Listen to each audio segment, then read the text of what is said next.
So building control passed my client's job, and then this happened. So I had a site visit today with the client on a job that we'd produced some designs for a flat conversion. So the building inspector came out to do his final completion checks and gave the client a small snagging list, a few items that just needed to be put right, and then the rest of it was certificates that he needed to provide in order to get the building signed off. The building inspector then left the company, and a new building inspector came out to check the job. The client has now ended up with a 3-page snagging list of items that would need to be addressed in order for him to obtain his completion certificate. So my issue here is that there's no consistency with building control. The building inspector's come out, he's gone through and gave quite an extensive list, but a lot of these items were not things that were included on the approved drawings. So the approved drawings were agreed, checked, we had a fire consultation with the local fire service, and everything was checked and approved. He's actually asking for items that we don't actually think apply.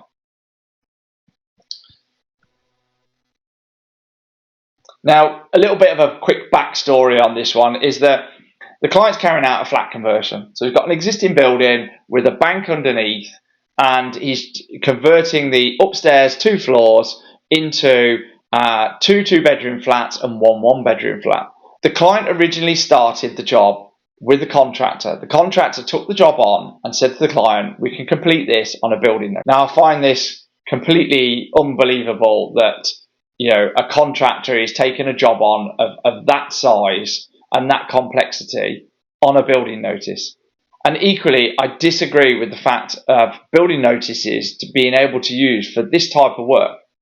My own personal opinion is they should get rid of building notices completely. So then halfway through the job, the client has had a disagreement with the contractor. The contractor has then left and they've parted ways. The client now finds himself in the position where he's having to manage subcontractors in order to get this project completed. Now, this is why I always advise to clients that you should have a project manager, or you should pick your designer where they can manage a job all the way through the process. Somebody like me would do on terms of your project is actually be the go-between between you as the client and the contractor. We would look at the quality of the job. We would look at what the contractor's proposing to do. So a very quick example is the contractor had ordered windows and doors for this particular project. He's installed them all, but he's gone, because it's within his contract, he's gone for the cheapest windows and doors that he could find. Now, the client did have a window and door supplier that he wanted to use initially, but in the end, he went with the contractor's suggestion. Now, what's happened here then is we've ended up with windows and doors that don't comply.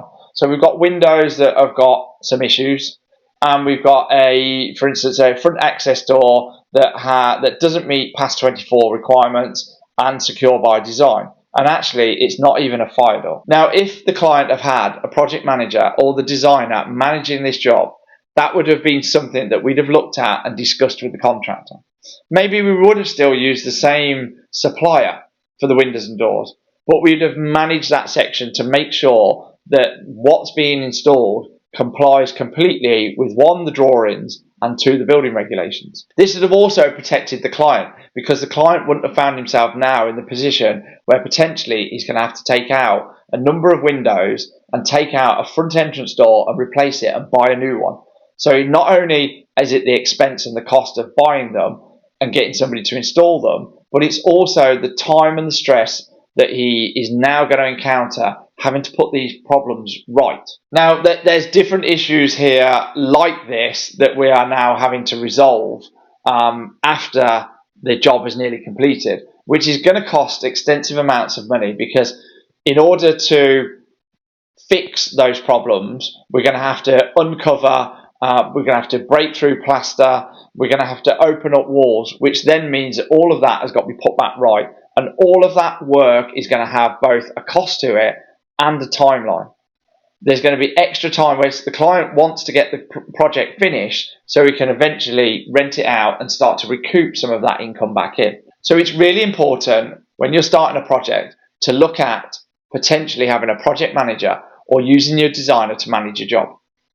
Now, I know from a client's perspective that a lot of the time they think this is extra money that they don't necessarily want to pay, or they can't see the benefit in that extra amount of money that they're going to spend. When things go wrong, that is the best amount of money that you could ever have spent. So what's the benefits to the client? That yes, you've got some initial cost in the short term, but in the long term, if things go wrong, you've got that security that you've got that professional that is managing that job, that we already know that what's been built on that project to date is to building regs and meets all the requirements that we need. And in the long term, this can save the client a lot of stress and a lot of extra money if you've got to go back and change stuff. So if you've got a project in mind, or even if you're working on a project and you're stuck at the moment, then book one of my online consultations and I can help you to move your project forward. I'll put the link on the screen here and I'll put the link in the description, and I'll see you on the next one.